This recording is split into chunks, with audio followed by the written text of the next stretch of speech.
The history of India, episode 8, part 2, East India Company. शाही परिवार की विलसता। मुगलिया शासन के अंतिम दौर में शासकों द्वारा जनता का खून निचोड़कर जो धन संपदा एकत्र की जाती थी, वो शाही परिवार की विलसता में खर्च हो जाता था। मुगल शहजादे, जिन्हें सुल्तान कहा जाता था, वे अपने आलस्य, निष्क्रियता, कायरता और विलासिता के लिए विख्यात थे। इतिहासकार डॉक्टर मुबारक अली अपने पुस्तक आखिरी अहमद का मुगलिया हिंदुस्तान में लिखते हैं कि सन 1948 में नृत्य और सरोद की महफिलों में सब कुछ लुटाकर दाद देने वाले नाकारा सुल्तानों की संख्या 2104 तक पहुंच गई थी। शाह आलम का बेटा अकबर भी कामुकता में अपने बाप से कम नहीं था। 18 वर्ष की आयु में वो 18 बेगमों का शौहर था। 18वीं शताब्दी में 1769 से 1773 तक बिहार से लेकर बंगाल तक का दक्षिणी क्षेत्र अकाल से प्रभावित था। एक अनुमान के अनुसार अकाल से लाखों लोगों की मौत हुई।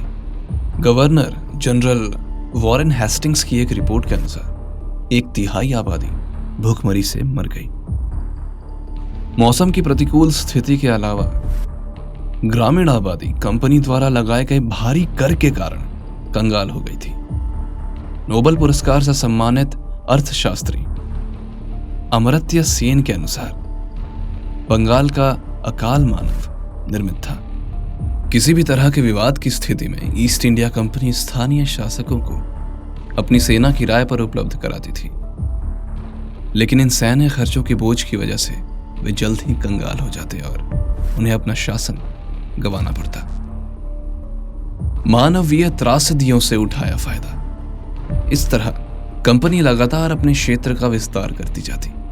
कंपनी ने मानवीय त्रासदी से भी लाभ उठाया। जो चावल 1 रुपए का 120 सेर मिलता था, वो बंगाल के अकाल के दौरान 1 रुपए में केवल 3 सेर मिलने लगा। एक जूनियर अधिकारी ने इस तरह 60,000 पाउंड का लाभ कमाया। ईस्ट इंडिया कंपनी के 120 वर्षों के शासनकाल के दौरान 34 बार अकाल पड़ा।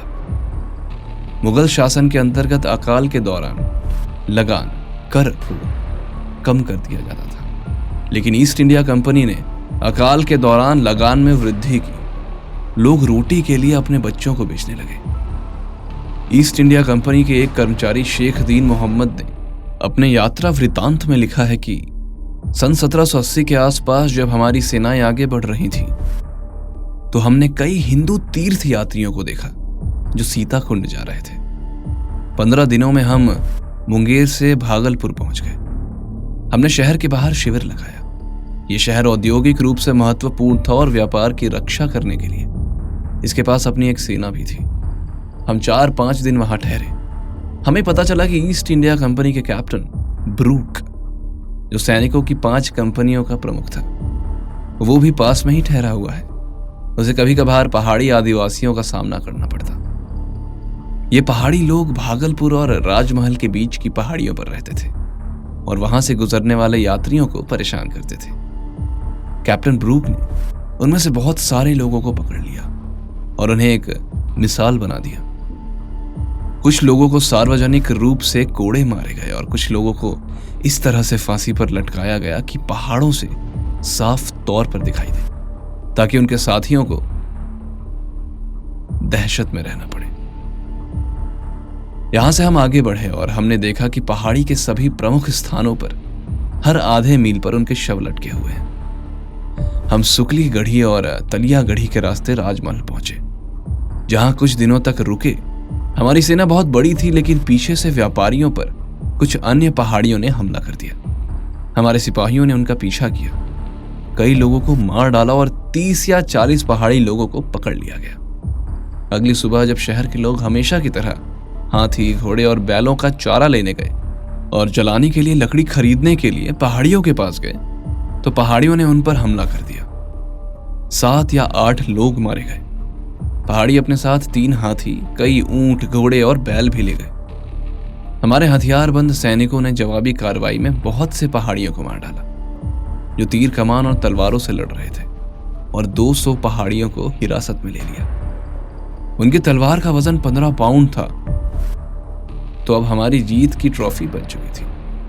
कर्नल ग्रांट के आदेश के अनुसार इन पहाड़ियों पर बहुत अत्याचार किया गया। कुछ के नाक और कान काट दिए गए, कुछ को फांसी दे दी गई। इसके बाद हमने कलकत्ता की ओर अपना मार्च जारी रखा।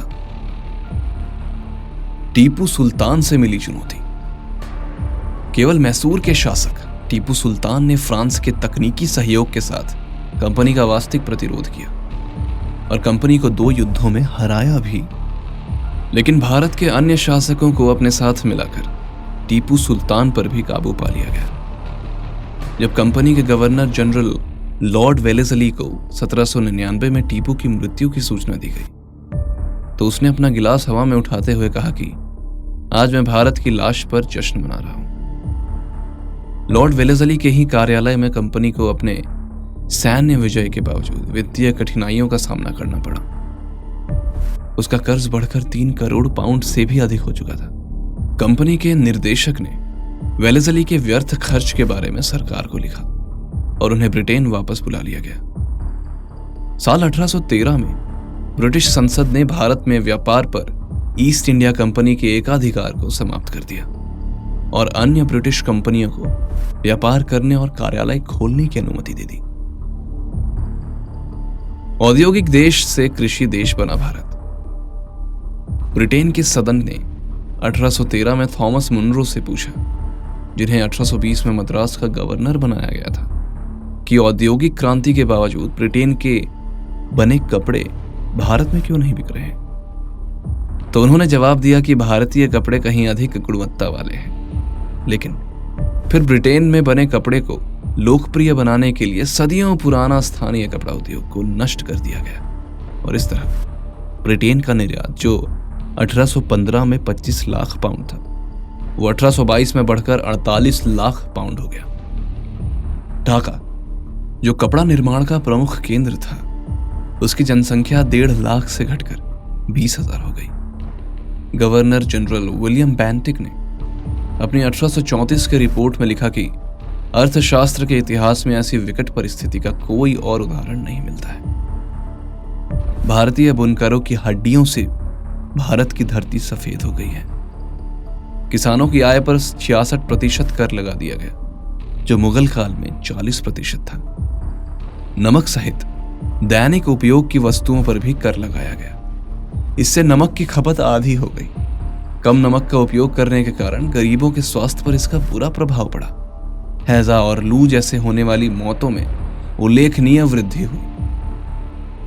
ईस्ट इंडिया कंपनी के एक निर्देशक हेनरी जॉर्ज टकर ने 1823 में लिखा कि भारत को एक ऐसा औद्योगिक देश की जगह एक कृषक देश में बदल दिया गया ताकि ब्रिटेन में निर्मित सामान भारत में बेचा जा सके। 1833 में ब्रिटिश संसद द्वारा एक कानून पारित कर ईस्ट इंडिया कंपनी से व्यापार करने का अधिकार छीन लिया गया और इसे एक सरकारी निगम में बदल दिया गया। 1874 में भंग हुई East India Company. William Dalrymple ने अपनी किताब The Anarchy, The Relentless Rise of the East India Company में लिखा है कि इतिहास का एक अनूठा उदाहरण है। इसमें 18वीं शताब्दी के मध्य में एक निजी कंपनी ने अपनी थल सेना और नौसेना की मदद से 20 करोड़ की आबादी वाले एक देश को गुलाम बना लिया था। कंपनी ने सड़कें बनाई, पुल बनाए, सराय का निर्माण किया, रेल चलाई, मगर आलोचकों का कहना है कि इन परियोजनाओं ने जनता को परिवहन की सुविधाएं तो दी, लेकिन इसका असली उद्देश्य कपास, रेशम, अफीम, चीनी और मसालों के व्यापार को बढ़ावा देना था। साल 1835 के अधिनियम के अंतर्गत अंग्रेजी भाषा और साहित्य को बढ़ावा देने के लिए धन आवंटित किया गया था। 1857 के स्वतंत्रता संग्राम कंपनी के अनुसार विद्रोह के दौरान कंपनी ने हजारों लोगों को बाजारों में और सड़कों पर लटका कर मार डाला और बहुत से लोगों को कुचल डाला गया। यह ब्रिटिश औपनिवेशिक इतिहास का सबसे बड़ा नरसंहार था। स्वतंत्रता संग्राम के अगले वर्ष 1 नवंबर को ब्रिटेन की महारानी विक्टोरिया ने कंपनी के अधिकारों को समाप्त कर शासन की बागडोर सीधे तौर पर अपने हाथों में ले ली। कंपनी की सेना का ब्रिटिश सेना में विलय कर दिया गया और कंपनी की नौसेना को भंग कर दिया गया। लॉर्ड मैकॉले कहते हैं कि कंपनी शुरू से ही व्यापार के साथ साथ राजनीति में भी भागीदार थी, इसलिए कंपनी की आखिरी सांसें 1874 तक चलती रहीं। उसी वर्ष ब्रितानी अखबार द टाइम्स ने 2 जनवरी के अंक में लिखा, इसने मानव जाति के इतिहास में ऐसा काम किया है जैसा किसी और कंपनी ने नहीं किया और आने वाले सालों में कोई ऐसा करे इसकी संभावना भी नहीं है। भारत अब ब्रिटेन की महारानी के शासन के अधीन था। Thank you for listening.